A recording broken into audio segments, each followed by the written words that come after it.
Hello everyone, welcome back to channel Guru Inggris Seru.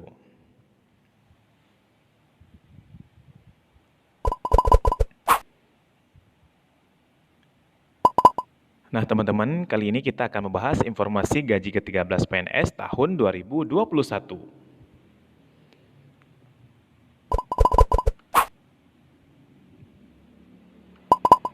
So, untuk mendapatkan info terbaru, jangan lupa subscribe, like, and share.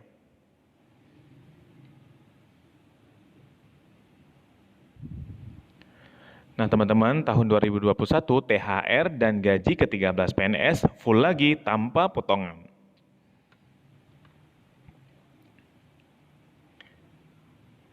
Nah, pemerintah memastikan gaji termasuk gaji ke-13 dan THR yaitu tunjangan hari raya PNS akan tetap meskipun masih dalam situasi pandemi. Di saat gaji dan pendapatan sejumlah pekerjaan terdampak corona, hal tersebut tidak berlaku bagi PNS. Alhamdulillah.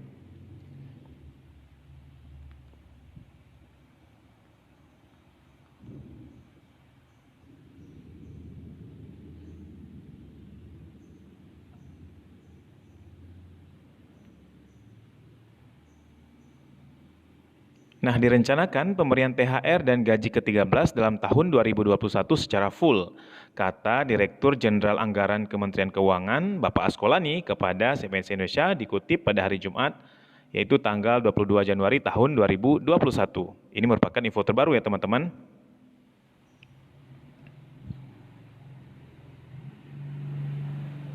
Nah, menurut Bapak Askolani, anggaran untuk THR dan gaji ke-13 sudah dimasukkan dalam Anggaran Pendapatan dan Belanja Negara atau APBN tahun 2021. Oleh karenanya itu, ini diharapkan bisa membantu para PNS untuk tetap melakukan belanja di tahun 2021. Ini merupakan angin segar bagi kaum PNS ya.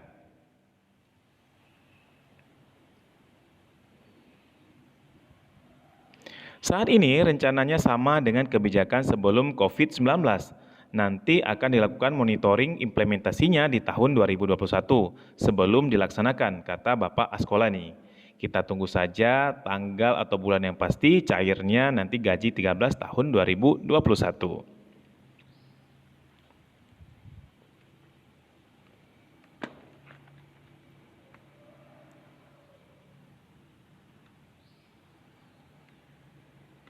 Nah, kebijakan THR dan gaji ke-13 PNS sudah tercantum di dalam Undang-Undang APBN tahun 2021 dan masuk di dalam alokasi yang telah diperhitungkan di dalam alokasi dasar formula untuk daerah yaitu Dana Alokasi Umum atau DAU daerah. Adapun total DAU termasuk di dalamnya komponen gaji 13 dan THR sebesar 390,2 triliun. Wow. DAU sebagaimana dimaksud pada ayat 12 telah memperhitungkan formasi calon pegawai negeri sipil daerah, pegawai pemerintah dengan perjanjian kerja, gaji ke-13 dan tunjangan hari raya. Ini merupakan isi salah satu pasal di Undang-Undang APBN tahun 2021. Nah, sama seperti pemberian gaji, maka pemberian THR dan gaji ke-13 diberikan kepada PNS aktif hingga pensiunan. Anggaran setiap tahunnya selalu dipersiapkan. Jadi tahun ini tetap ada gaji ke-13 untuk PNS aktif dan para pensiunan PNS. Nah teman-teman, berikut 13 penerima THR dan gaji ke-13 dari pemerintah. Yang pertama itu PNS sudah pasti, yang kedua prajurit TNI, yang ketiga anggota Polri, yang keempat PNS, prajurit TNI, dan anggota Polri yang ditempatkan atau ditugaskan di perwakilan Republik Indonesia di luar negeri.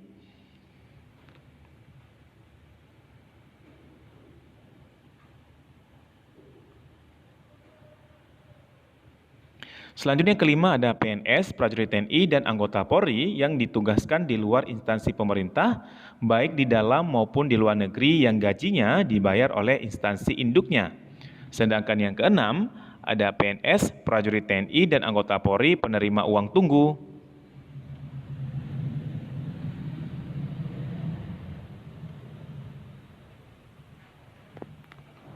Yang ketujuh, penerima gaji terusan dari PNS, prajurit TNI, atau anggota Polri yang meninggal dunia, tewas, atau gugur.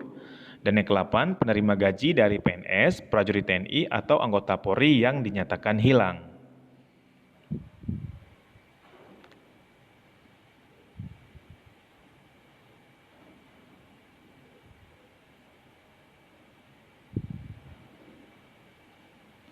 Yang kesembilan ada hakim dalam jabatan hakim madya muda ke bawah atau hakim dengan pangkat kolonel ke bawah di lingkungan Mahkamah Agung dan badan peradilan yang berada di bawahnya.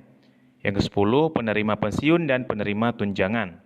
Ke-11, pegawai non-pegawai negeri sipil pada LNS, LPP, dan BLU.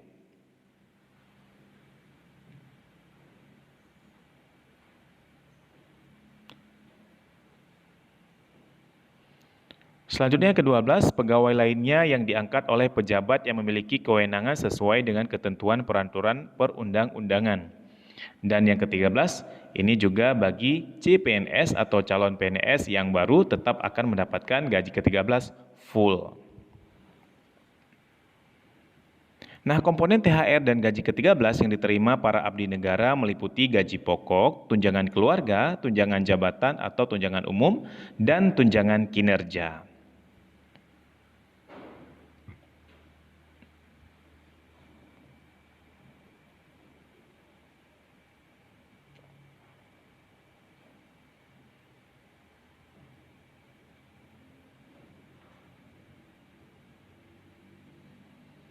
Nah, berdasarkan peraturan pemerintah atau PP nomor 15 tahun 2019 tentang gaji PNS, gaji yang diterima PNS dikategorikan dengan beberapa golongan, dari yang masa kerja terendah hingga masa kerja tertinggi.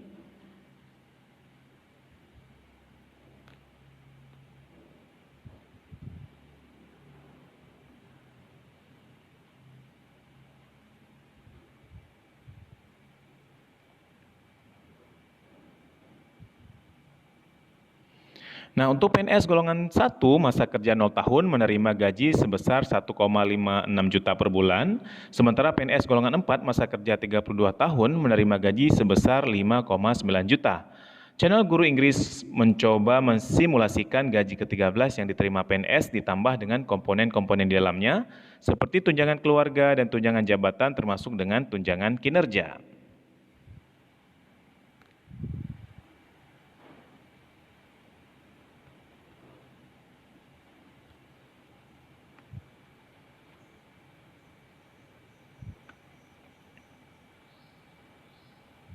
Misalnya, dari PNS di lingkungan Direktorat Jenderal Pajak Kementerian Keuangan, sesuai dengan Peraturan Presiden atau Perpres nomor 37 tahun 2015 tentang tunjangan kinerja di lingkungan pegawai Direktorat Jenderal Pajak,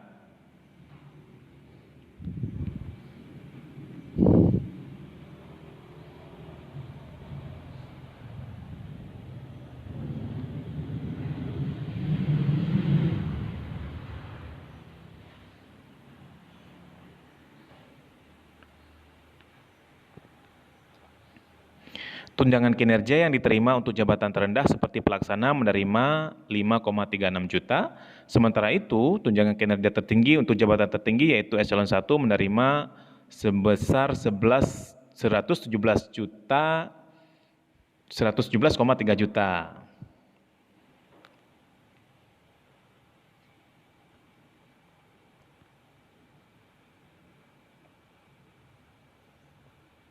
Artinya, gaji ke-13 yang diterima PNS dengan menggabungkan gaji pokok dan tunjangan kinerja untuk jabatan terendah mencapai 6,92 juta, sementara untuk jabatan tertinggi bisa mencapai 123,2 juta rupiah. Nah, besaran gaji ke-13 yang diterima PNS di atas belum mencakup tunjangan-tunjangan lainnya yang dimasukkan dalam komponen gaji ke-13 seperti tunjangan keluarga dan tunjangan jabatan atau tunjangan umum.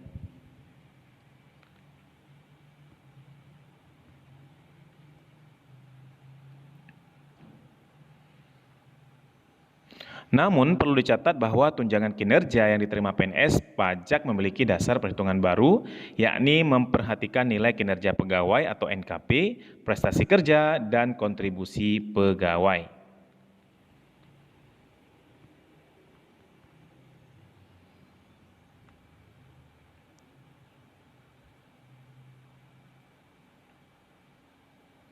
Artinya tidak semua PNS pajak mendapatkan tunjangan kinerja yang sama karena basis perhitungan yang digunakan untuk pemberian tunjangan kinerja berdasarkan kinerja masing-masing PNS. Nah, itu teman-teman, semoga bermanfaat.